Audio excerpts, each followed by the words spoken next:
Hello, everyone. I'm Dara Bunjon.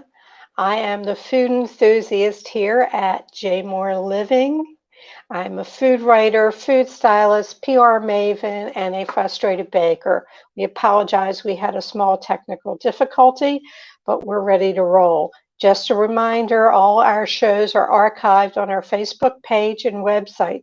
So dig into the past interviews, take them for your walks, your runs, and drives. Today's guest is born and lived on Long Island. She got her degree in marketing from Emory. She has 2 MBAs in marketing. And early on in her career, she worked for larger corporations in packaging.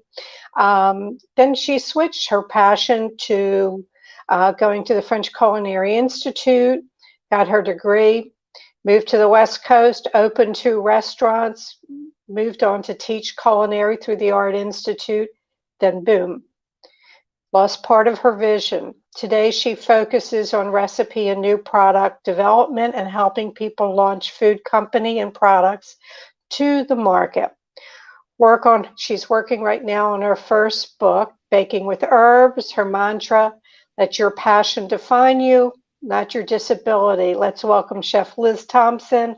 Hi, Liz. Hi, thank you. You're welcome. What's on your plate today? Well, everything from, as you mentioned, new products that I'm working on developing and getting to the market, and lots of fresh herbs and butter and eggs and sugar. Working on a book. It's just as anybody in the food industry knows, you don't just work on one thing. We always have many, many things on our plate. That's right. You saw me looking off because I have a screen here that I'm working with at the moment. You have 2 MBAs from Fordham, marketing, yes. Finance, and your degree was originally your Bachelor's of Arts was from Fordham. Then you decided to go to the French Culinary Institute to study pastry. Yes. Who in your family inspired you? What made you switch? What was your inspiration for that?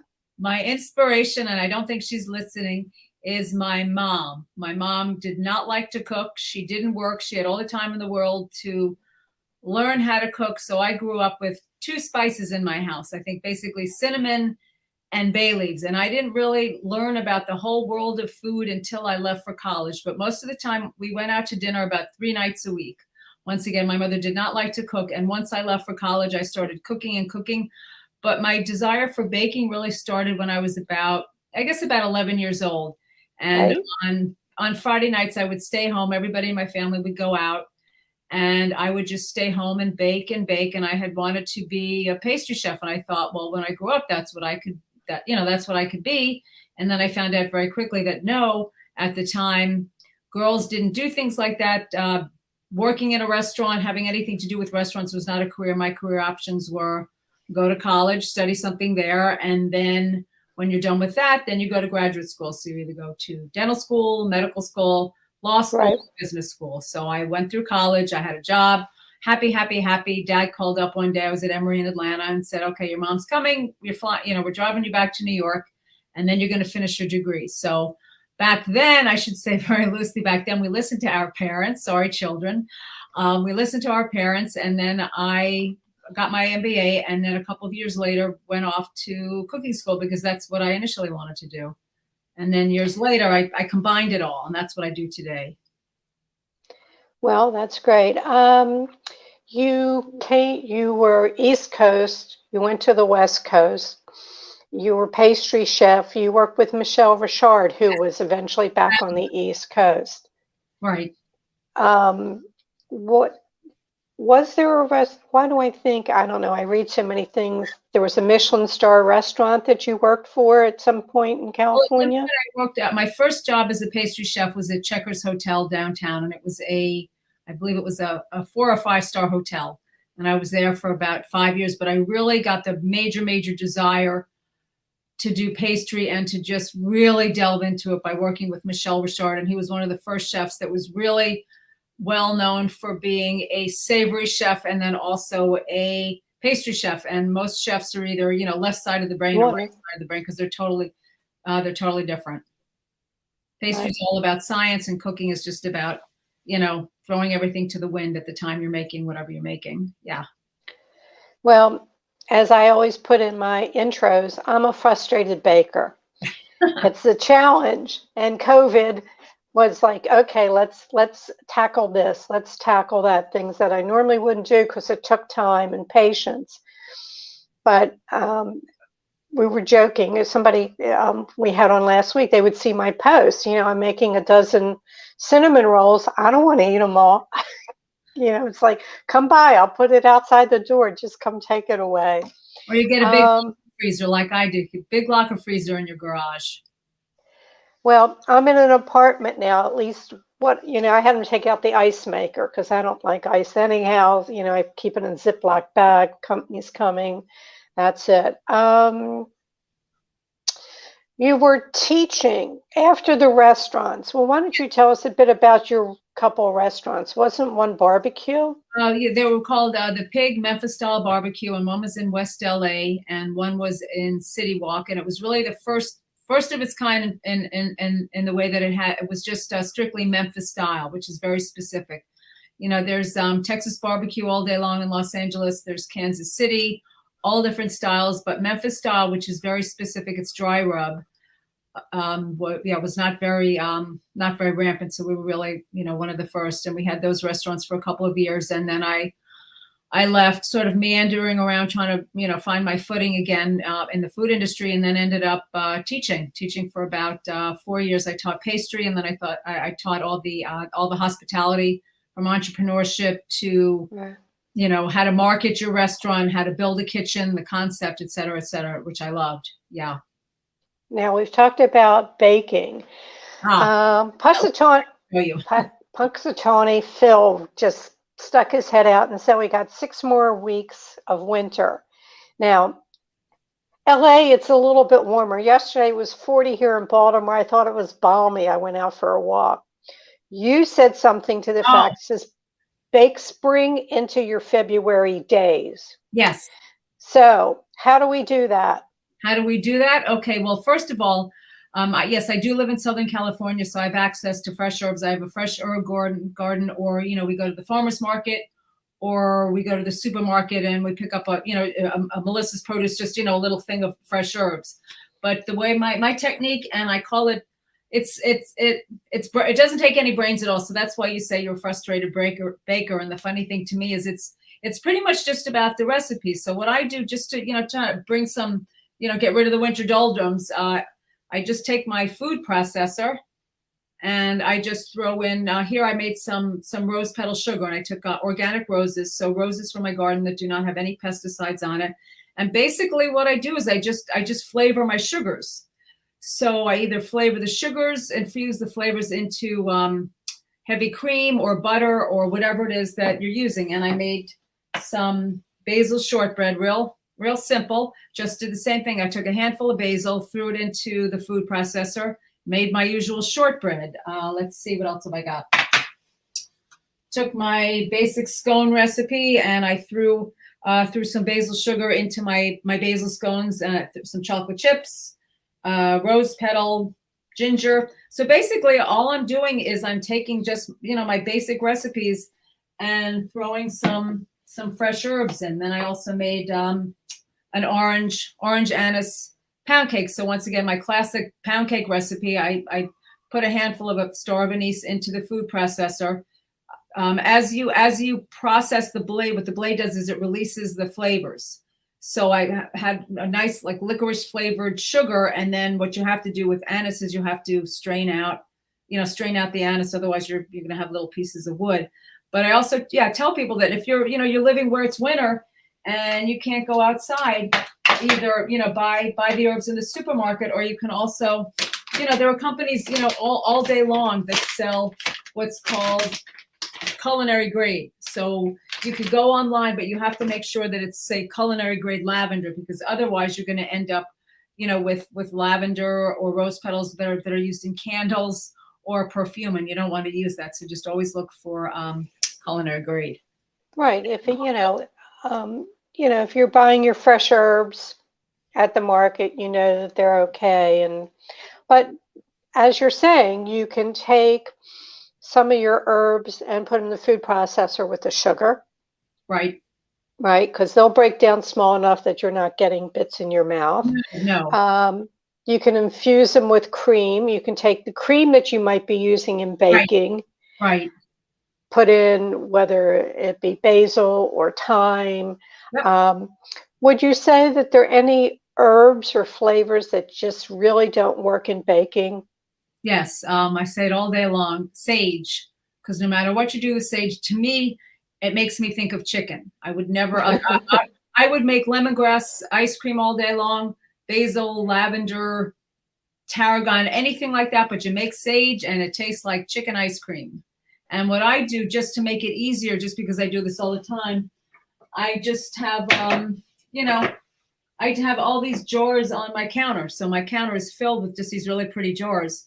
And I'm hoping to be able to launch a line of infused sugars one day. But yeah, it's the easiest thing in the world. So anybody can do it. Yeah. No extra talent to just throw herbs into the food processor or you heavy cream, strain it out. And with the sugar, and just use that. Yeah. I think I listened to one of your interviews, and you were talking about spices and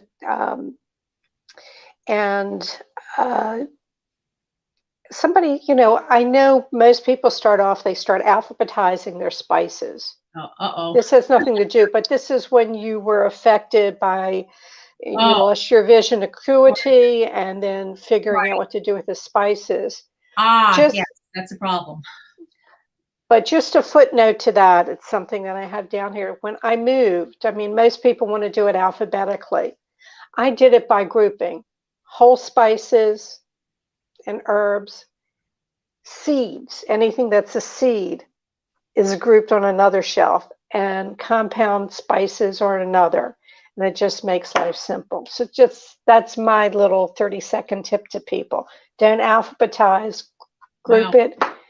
And I think you said the ones you use the most, you keep it very handy to you. Right, and then I just open it up and smell it, and it makes it a lot easier because I have about 100 spices, and I probably use about 6 of them. So not organized. Let's talk about, you woke up one morning and it's your left eye. Yeah. And the color white became glaring to you. Yes. You sort of see things as like a negative in film. Is that sort of? Colors are fine. But I cannot pick up like a book or a magazine and read it. It has to be inverted. So it has to be white on black, and it has to be larger. But technology today, everything is on my computer is like that. My laptop, my cell phone, my iPad, whatever. I don't have issues with colors, but it's brightness. It's like if the aperture on a camera was broken, and so I can't adjust the light. But after years of just getting used to what I'm doing, I'm in the kitchen every single day, and to me, I don't really notice that anything is wrong. The only issues that I have are white on white. So I might lose my white measuring spoon all day long. So I have black measuring cups. I have a black cutting board. I used to use colored knives, but now I'm just so used to everything that once again, it's just, just like, it's like the 3-legged dog. You adapt. And I think you said losing your vision didn't make you stupid. It makes you smarter. Well, you just use your brain differently, and you have to take, I had to take some time off. I'm thankful that I do have most of my vision. It's just different. And you just have to sit down one day and say, okay, what's my skill set? Okay, so I can no longer drive. So I can no longer drive and teach, because I was driving about 140 miles a day because I lost my peripheral vision. So I just thought, okay, well, what can I do? What can I do at home, working at home?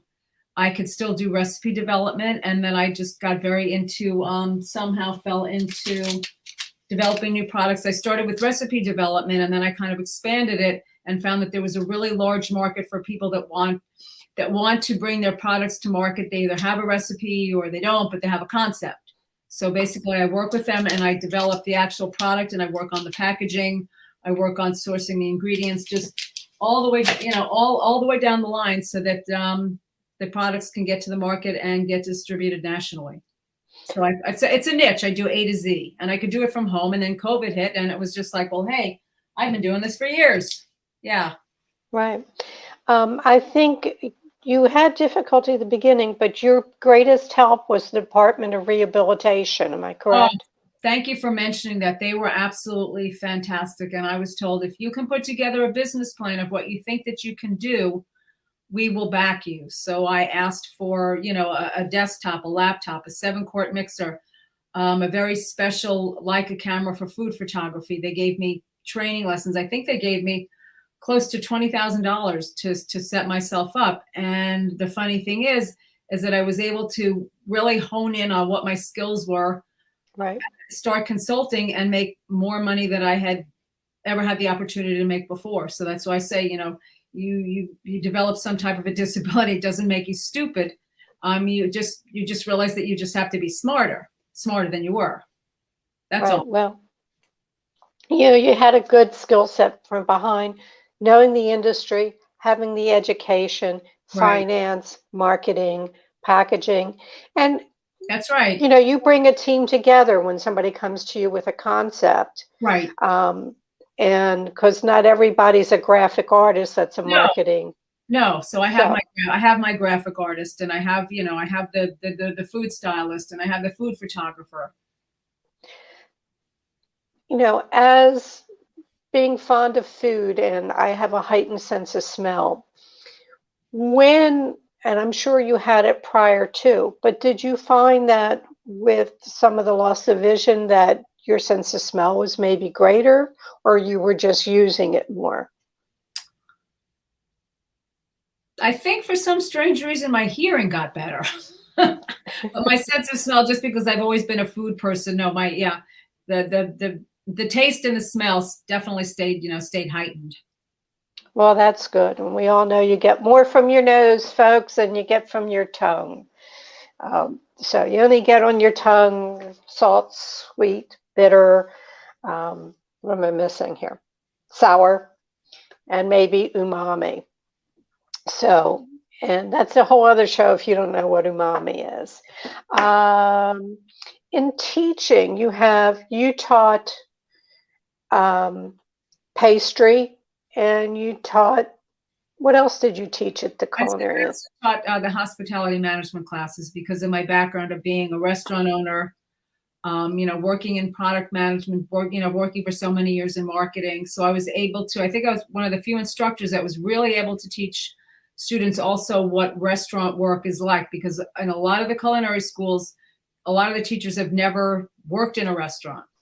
So I was able to really let them know, hey, you know what, it's not all flash and fun. And I would have students who were maybe 19 years old, and after 2 hours, they'd ask if they could sit down. If you could sit down, I suggest you go to your locker and you take your stuff out and go to your car and never come back. So I was able to be really realistic with them that it's fun, and I love restaurants. I will always be passionate about working in a restaurant, owning a restaurant, but you have to love it. Otherwise, it's a lot of work. It's a lot of work, and being a restaurateur, I sometimes you're just so busy putting out the fires, because I did PR for a number of years. I dabble if somebody comes to me now.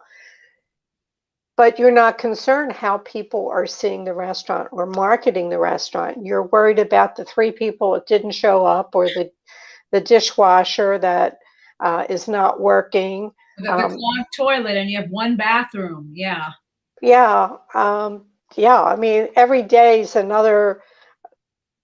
something's going to happen. I did catering sales at this restaurant out in Baltimore County, who on Mother's Day, the dishwashing thing went up.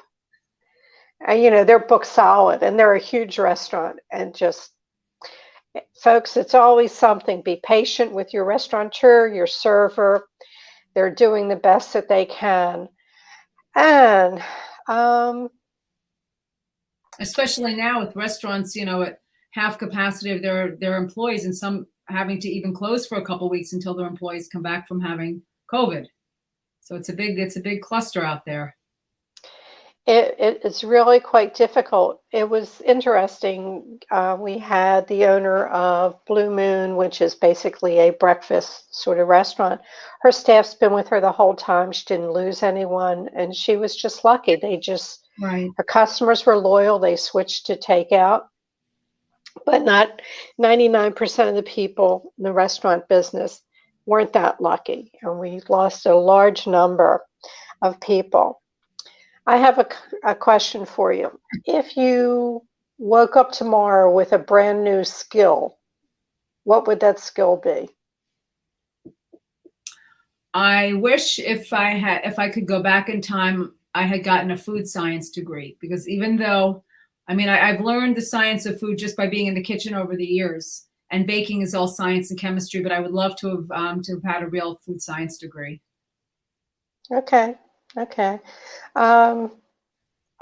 That's my recommendation to anybody that wants to go into the food industry. I would say the first thing you should do is get a food science degree, because that piece of paper is incredibly valuable, especially, it opens doors to work for big companies that are developing food products. Right. Well, we have McCormick's here in Baltimore. Yeah. And they have a whole department there. I'm umming. I can't seem to break that habit. I guess I need to take a media course. Let's see. I read somewhere that you love olives. Okay. I love olives. And for people who've never traveled to the International Fancy Food Show. Oh, I'm going next week. Yeah. Well, you're doing it's Las Vegas, right? I moved to Vegas. It's always been in San Francisco. Yeah. Right. Well, I'm always East Coast, obviously. And at the Javits Center, it used to be 3 floors. It was huge. Anything you can think that you wanted to eat, sweets, savory, whatever, there wasn't an olive that I just would taste every olive. And some people think, and I know some people have a fixation, they don't like the texture of olives. I don't know. So that's just a little tidbit that I'm sharing with Liz at the moment. Before I forget, all Liz's information will be floating up in the notes. And if you want to reach out to her, it's very simple. It's LizThompsonMarketing.com. I think we have a question here. Let's see. LizThompsonMarketing@iCloud.com. For the email. Okay. Let's see what the question is. What are your favorite ingredients or flavors? What's funny? My favorite ingredient, which is I always seem to fall back on, I'm obsessed. You talked about olives, but I'm also obsessed with crystallized ginger. So I will throw crystallized ginger into everything from apple pies to pound cake to scones. I think it's a sweetness, but really good. Crystallized ginger also has the real bite of ginger. So that's one of my favorite ingredients. It has a bit of a pepper taste to it. Yeah. You have done some work for the California Watermelon Festival. What are you doing? Yeah. I started, it was about over 10 years ago, I started a culinary tent there. So I would bring in all different kinds of chefs, and I just do all kinds of different demos with watermelons. And you can Google Chef Liz Thompson watermelon. And I have a whole, I did a segment on KCAL9, and I must have done about 15 different crazy things with watermelon, from, watermelon glazed bacon to, just even, whittling down the rind of it and sauteing it. Yeah, I love watermelon. And it has very little calories in it. Right. So that's a good thing. If you could go back and give your 18-year-old self a piece of advice, what would it be? I know we already said a food science degree, right? But let's go with, if you can give yourself another piece of advice, what would it be? I would tell this, and I would have told my parents, when we're young, we're supposed to have a plan, go to college, and what do you want to do after? Do you want to be a lawyer or a doctor, an artist, whatever? Leave the door wide open. In other words, because as you go along, if you're following on one road, you're going to miss opportunities to the right, you're going to miss opportunities to the left. And that's exactly what I did. I mean, I was, marketing in undergrad, marketing in college, and I was going to go, this big marketing executive at Nestle. And then I veered off one day, and it was the best thing I could ever have done. And then as a result, different crazy opportunities get thrown at you. So my advice is put together a loose plan, and just let your life kind of go, because you never know what you're going to get. You never know what you're going to get hit with, the good and the bad. Right. And I think you said something to the effect somewhere along the line, if Julia Child could reinvent herself in her 50s, so can anyone else. Ah, yes, that's very true. And like I tell all of my girlfriends who are in their late 50s and 60s, same thing. You should never, ever be aged out of the food industry, because the longer you're in it, the more knowledge you have and the more valuable you are. It's not about your looks. It's about your knowledge, and it's about your talent. So no excuses. And why don't you fill me in on what is Traveling American Chefs? Oh, okay. So that was something when I was an instructor at the Art Institute. We started. There was a director, and he was taking some American chefs over to China for the International Gourmet Show, and he left. So I picked it up. I think for the last 4 years that we went, and we would take about 10 chefs, and we were in Wuhan, we were in Nanking, and we would Shanghai. We would go all over as Americans, and we would set up a table at the show and say, okay, this is Southern regional cooking. This is what they eat in Maryland, and it was all about regional food, and it was fantastic. It was a great experience. I would love to get to the Orient one day, but who knows? You will. Hopefully. Well, fingers crossed. I have a friend now who's, took her daughters to Africa. They've been spending like 2 weeks in Africa. So I've been enjoying the pictures. Let's see what else. Okay. So I asked everybody this. It just reinforces that nobody is perfect. What was your epic culinary fail? Watching a restaurant close. It was after I left, but still, you put your heart and your soul and your blood. But also, the important lesson out of that is know when it's time to end. And that, I think, is the biggest problem for chefs. They don't want to walk away from something they started. Understandably. And yeah. But you know what? Yeah, I should take that back a little bit. I don't really consider it a fail. It's not nothing is a failure if you learn from it, and you take the information that you learn from it, and you take it to your next project or state, or a part in life, whatever. I really don't think there are any failures, as long as you use them, use what you've learned. So let's talk about baking with herbs. You're working on a book. Is that the title? Are you working with a partner? What's going on with that? Just me, and I decided, I've been baking with herbs for 25 years. Nobody really does it. You see it once in a while. You'll see some, maybe a lavender creme brulee, or, lavender's a little bit more popular, but for some reason it's just not out there very much. And it's a fun giant rabbit hole to jump down, because, you look at something like mint. I don't think most people know that there's over 600 different varieties of mint. There's pineapple mint, there's chocolate mint, there's licorice mint, there's grapefruit mint, basil, over 50 different varieties, lavender, I think over 45. So, and every different herb has a different flavor.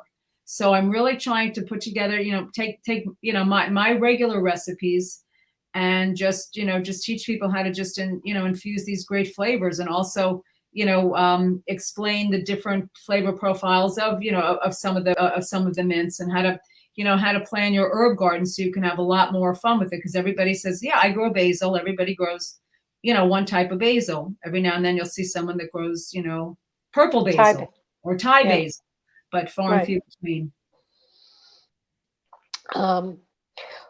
What haven't I asked you that I should have? Am I still having fun? Well, I think that's quite apparent.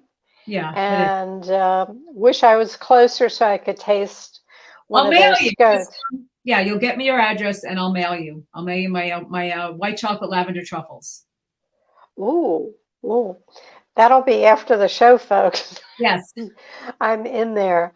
And Liz, I want to thank you so much. I apologize that we had that technical difficulty No, at the very that beginning. was on my end. I didn't realize I needed Google Chrome.